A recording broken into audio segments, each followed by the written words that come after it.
शं वरुणः शन्नो भवत्वर्यमा शन्न इन्द्रो बृहस्पतिः शन्नो विष्णुरुक्रमः ॐ शान्ति शान्ति शान्तिः।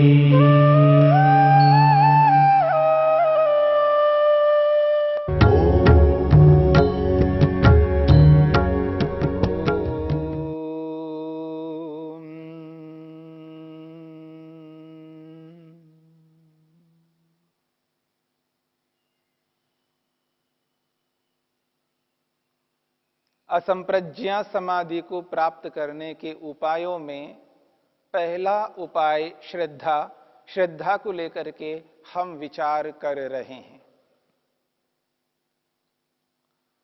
श्रद्धा को समझने का प्रयास हमने किया है। श्रद्ध का अर्थ सत्य है और धा का अर्थ धारण करना है।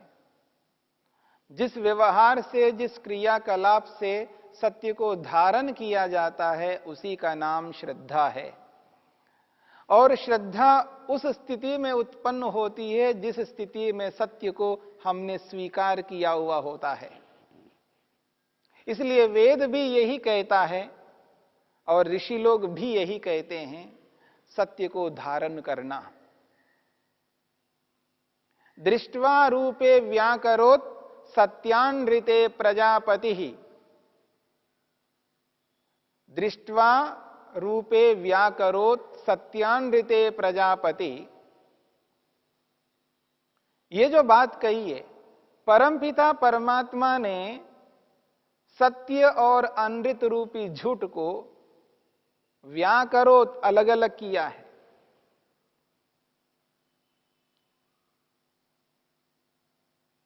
अश्रद्धाम अनृते अदधात, अश्रद्धाम अनृते अदधात श्रद्धाम सत्ये प्रजापति। प्रजापति परमपिता परमात्मा ने अनृत में, झूठ में, असत्य में अश्रद्धा को स्थापित कर दिया और श्रद्धाम सत्ये, और सत्य में श्रद्धा को स्थापित किया है। इसलिए भूमंडल में, इस पूरे ब्रह्मांड में जहां जहां मनुष्य है वहां वहां मनुष्य जहां सत्य होता है उस सत्य में ही विश्वास रखता है, श्रद्धा रखता है। और जहां असत्य होता है वहां अविश्वास रखता है, अश्रद्धा रखता है। परंतु आज ऐसी स्थिति उत्पन्न हो गई है क्योंकि ये जो जानकारी है, ये जो ज्ञान है, नॉलेज है, जिस प्रकार की जानकारी हमें दी जा रही है उस प्रकार की जानकारी में एक ऐसी स्थिति उत्पन्न हो रही है कि व्यक्ति जो चीज जैसी नहीं है उसको वैसा मान करके चल रहा है, यानी असत्य को सत्य मान करके चल रहा है और उस असत्य रूपी सत्य में श्रद्धा उत्पन्न करता जा रहा है। और विशेषकर ईश्वर के संदर्भ में, ईश्वर के संदर्भ में आज मनुष्यों को जो जानकारी दी जा रही है वो गलत ढंग से दी जा रही है। जैसा ईश्वर नहीं होता है वैसा ईश्वर के संबंध में जानकारी दी जा रही है और उसका परिणाम ये निकल के आ रहा है, जो ईश्वर नहीं है उसको ईश्वर माना जा रहा है। अनीश्वर में ईश्वर की श्रद्धा उत्पन्न हो रही है। यद्यपि वो सत्य में ही श्रद्धा उत्पन्न कर रहे हैं, लेकिन जो सत्य नहीं है उसको सत्य के रूप में प्रस्तुत किया गया है। इसलिए असत्य को सत्य मान करके उस असत्य रूपी सत्य में श्रद्धा उत्पन्न की जा रही है। इस बात को हमें समझना है। लोग कहा करते हैं ईश्वर बहुत दयालु है, ईश्वर बहुत दयालु है। हां है, ये ईश्वर का स्वभाव है, परंतु लोगों ने दया को नहीं समझ लिया, लोगों ने दया को नहीं समझ पाया और दया को दया के रूप में ना समझ करके वो ये समझ रहे हैं कि ईश्वर दयालु हो, ईश्वर माफ कर देता है क्योंकि वो दयालु है। क्योंकि वो दयालु है, ईश्वर माफ करता है, ईश्वर क्षमा कर देता है। ये जो स्थिति मन के अंदर बैठी हुई है, इस स्थिति के अनुसार आज व्यक्ति असत्य आचरण करता हुआ, अन्याय करता हुआ, हिंसा करता हुआ, झूठ बोलता हुआ व्यक्ति, असंयम व्यभिचार करता हुआ, परिग्रह करता हुआ, नाना प्रकार के दोषों को करता हुआ ईश्वर से माफी मांगता है, ईश्वर से क्षमा मांगता है और ये मान बैठता है कि ईश्वर मुझको माफ कर देता है, ईश्वर मुझको माफ कर देता है।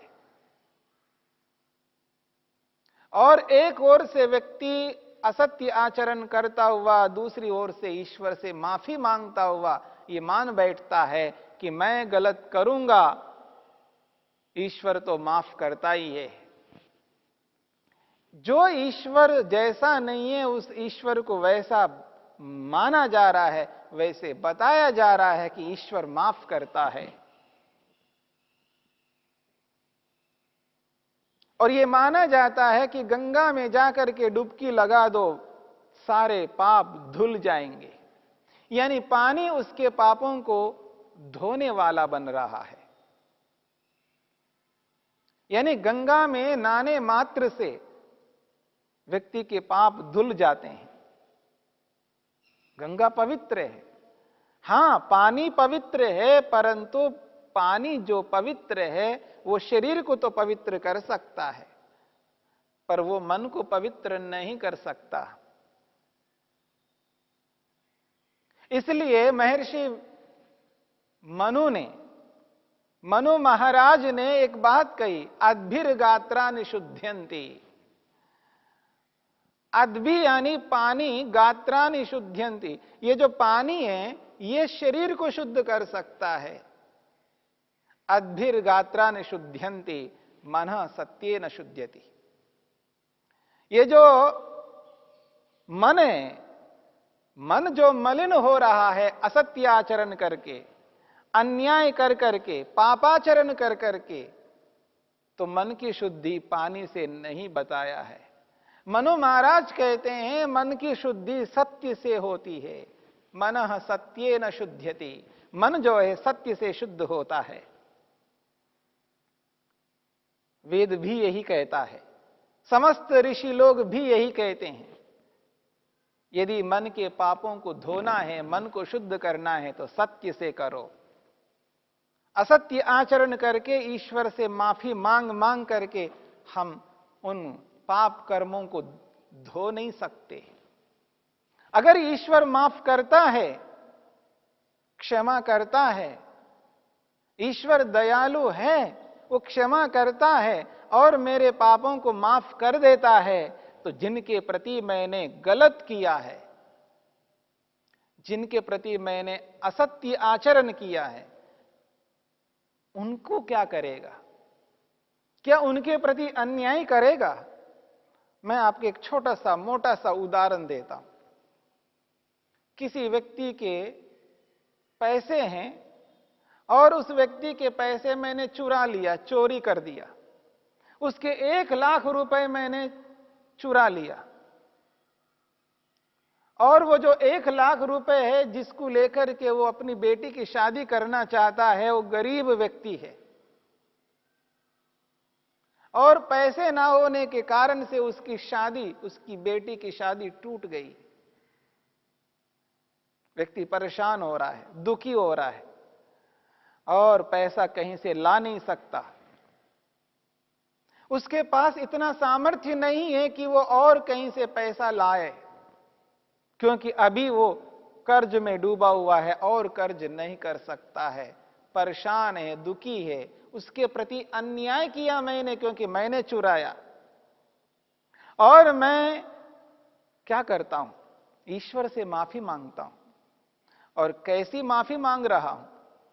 मैं उस 1 लाख रुपए में से 1000 रुपए या 10,000 रुपए खर्च करता हूं भगवान के नाम से, या भगवान को ही चढ़ा देता हूं कहीं जाकर के और ईश्वर से माफी मांगता हूं, ये भगवान मेरे को माफ करना है। और भगवान माफ भी कर देता है, क्षमा कर देता है। मेरे को क्षमा कर दिया। यानी संसार में जो घूस लिया जाता है, जो रिश्वत लिया जाता है, मनुष्य तो बहुत रिश्वत लेते ही हैं, तो हमने तो भगवान को भी नहीं छोड़ा, भगवान को भी रिश्वत देने लग गए। भगवान कभी रिश्वत नहीं लेता है, भगवान कभी रिश्वत नहीं लेता है, उसको कोई आवश्यकता है रिश्वत लेने की। ये तो मनुष्य को आवश्यकता है। मनुष्य अपनी महत्व आकांक्षाओं को पूरा करने के लिए, अपनी इच्छाओं को पूरा करने के लिए अन्यायपूर्वक धनार्जन करके, अन्यायपूर्वक किन्हीं वस्तुओं को प्राप्त करके अपनी आकांक्षाओं को, अपनी इच्छाओं को पूरा करते हैं। पर ईश्वर में ऐसी कोई इच्छा नहीं होती है। और ईश्वर हमारे द्वारा दिए गए उन पैसों को नहीं लेता है। ईश्वर को कोई आवश्यकता नहीं है। ईश्वर के लिए अप्राप्त कोई वस्तु नहीं है। ईश्वर को तो सब कुछ प्राप्त है। फिर भी हमने ईश्वर को घूस देना प्रारंभ कर दिया, ईश्वर को रिश्वतखोर बनाया। हमने बनाया है, ईश्वर नहीं बनाया, आज तक नहीं बना, ना बन सकता। परंतु हमने अपने व्यवहार से ईश्वर को रिश्वतखोर बना दिया है। उसको 1000 10,000 रुपए दे करके ईश्वर से माफी मांग लिया और ये समझ बैठे कि ईश्वर ने मुझे माफ कर दिया है। मान करके चलते हैं थोड़ी देर के लिए, ईश्वर ने मेरे को माफ कर दिया। हां, किया है, क्योंकि मैंने ईश्वर को कुछ दिया है, या ईश्वर से प्रेयर किया है, प्रार्थना की है, याचना की है कि ईश्वर मेरे को माफ कर देता है। मान करके चलिए मेरे को माफ कर दिया है। जिसका 1 लाख रुपए गया है, जिस पर मैंने अन्याय किया है, उस व्यक्ति के प्रति ईश्वर का क्या कर्तव्य है? क्या उसके ऊपर अन्याय होने दे रहा है? और मेरी माफी को, मेरे क्षमा को ईश्वर स्वीकार करता है, तो उसके अन्याय को क्या करेगा? मेरे को तो माफ कर दिया है, फिर उसका क्या करेगा? उसको कहां से पूर्ति करेगा? कभी हमने सोचा है? ये जो अंधश्रद्धा है, इस अंधश्रद्धा को तर्क रोक सकता है, प्रमाण रोक सकता है। याद रखना, आप ये जो समझते हैं कि तर्क और प्रमाण जो है श्रद्धा के स्थान पर नहीं टिक सकते हैं। जहां श्रद्धा होती है वहां तर्क काम नहीं आता है, जहां श्रद्धा होती है वहां प्रमाण नहीं लाना। जहां श्रद्धा हो रही है वहां तर्क मत किया करो, परंतु तर्क किए बिना ये बात समझ में नहीं आ सकती है। इसलिए श्रद्धा को समझने का प्रयत्न करना, अंधश्रद्धा नहीं रखना। ईश्वर कभी किसी का कर्म, अगर किसी ने कर्म किया उसको माफ नहीं करता, याद रखना। हां, ईश्वर क्षमा अवश्य करता है, परंतु क्षमा का अर्थ दंड न देना नहीं हो सकता। क्षमा को क्षमा के रूप में समझने का प्रयत्न करना होगा। ये जो माफ करना, सॉरी का जो प्रचलन हुआ है, इसका यही मतलब है जो आज लोग लेते हैं कि ईश्वर उसका दंड मेरे को नहीं देगा, ईश्वर ने मेरे को माफ कर दिया। परंतु इसका यह अभिप्राय कदापि नहीं हो सकता। ईश्वर कभी किसी को दंड दिए बिना रुक नहीं सकता। ईश्वर यदि दंड नहीं देता है तो समझ लेना ईश्वर अन्यायकारी बन जाएगा। यदि ईश्वर दंड देता है तो वो दयालु नहीं रहेगा, ऐसा लोग समझ करके इसमें ये अंतर कर दिया है। दया का मतलब है माफ करना, माफ करने का मतलब है दंड ना देना। ये दया नहीं है, इसका मतलब दया नहीं हो सकता। इसलिए न्याय को और दया को, दोनों को समझने का प्रयत्न मनुष्य को करना है। और जिस दिन दया को और न्याय को समझ लेगा, उस दिन व्यक्ति को ये एहसास हो जाएगा ईश्वर का अर्थ क्या होता है, ईश्वर को ईश्वर क्यों कहते हैं। अंधश्रद्धा कभी नहीं रखनी है। यदि व्यक्ति अंधश्रद्धा रखने लगता है तो ईश्वर को नहीं समझ पाएगा। जो ईश्वर नहीं है उसको ईश्वर मान बैठेगा।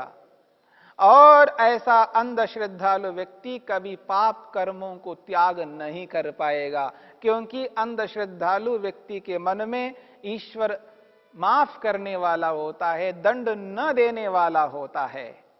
और इसलिए आज संसार में अपराध बढ़ते जा रहे हैं, इसलिए लोग अन्याय असत्य आचरण करते जा रहे हैं। जैसा ईश्वर नहीं है वैसा ईश्वर को मान करके चल रहे हैं, इसलिए पाप बढ़ते जा रहे हैं। यदि पापों को हमें रोकना है, पापों को होने नहीं देना है, तो ईश्वर को ईश्वर के रूप में समझना होगा। और याद रखना, दुनिया में यदि पाप रुकते हैं, असत्य अन्याय रुकेगा, तो तभी रुकेगा जब हम ईश्वर को स्वीकार करेंगे। ईश्वर को स्वीकार किए बिना व्यक्ति गलत कार्य को कभी नहीं रोक पाएगा, और ईश्वर को ईश्वर के रूप में स्वीकार करना पड़ेगा। इसलिए श्रद्धा ईश्वर में रखनी है, श्रद्धान्वित होना है ईश्वर के प्रति, परंतु यथार्थ रूप में सत्य को सत्य के रूप में जान करके, जब व्यक्ति यथार्थता को जानता है, ईश्वर के गुण कर्म स्वभावों को यथार्थ रूप में जानने लगता है, तब ईश्वर के प्रति उसके मन में वो श्रद्धा उत्पन्न होती है। जैसी श्रद्धा होनी चाहिए वैसी ही श्रद्धा ईश्वर में उत्पन्न होगी। इस बात को समझने का प्रयत्न हमें करना है। अन्यथा व्यक्ति अश्रद्धा को श्रद्धा मानने लग रहा है और श्रद्धा को अश्रद्धा मानने लग रहा है। इसलिए महर्षि वेदव्यास और महर्षि पतंजलि कहते हैं, यदि ईश्वर का साक्षात्कार करना है, ईश्वर का दर्शन करना है, समाधि लगानी है, तो श्रद्धा एक बहुत बड़ा उपाय है। उस श्रद्धा को अपनाओ, श्रद्धा को अपना करके ईश्वर तक पहुंच सकते हैं। और श्रद्धा का अर्थ ही सत्य को धारण करना है, असत्य को हटाना है। इसलिए श्रद्धा के यथार्थ स्वरूप को जान करके और यथार्थ ईश्वर को यथार्थ रूप में मानना, और जैसा ईश्वर है वैसा ही मान करके चलना, तब जाकर के हम इस श्रद्धा रूपी सत्य आचरण से उस सत्य रूपी ईश्वर को प्राप्त कर सकते हैं। श्रद्धया सत्यमाप्यते, श्रद्धा से ही सत्य को प्राप्त किया जा सकता है। इसलिए वेद स्पष्ट कहता है, व्रतेन दीक्षाम आपनोति, दीक्षया आपनोति दक्षिणाम, दक्षिणा श्रद्धाम आपनोति, श्रद्धया सत्यमाप्यते। ये जो बात है ये यथार्थ है। वेद के रूप में हमें समझना होगा। आज वेद को वेद के रूप में नहीं समझा जा रहा है। वेद को गलत ढंग से प्रस्तुत किया गया है। उस वेद को यथार्थ रूप में प्रस्तुत करने का हमारा सबका कर्तव्य है। वेद का पढ़ना और पढ़ाना, सुनना और सुनाना हम सब मनुष्यों का कर्तव्य है। वेद को वेद के रूप में समझने की चेष्टा भी हमें करना है। तब जाकर के इस श्रद्धा रूपी उपाय से हम उस परमपिता परमात्मा को प्राप्त कर सकते हैं। इस श्रद्धा से असंप्रज्ञा समाधि तक पहुंच सकते हैं।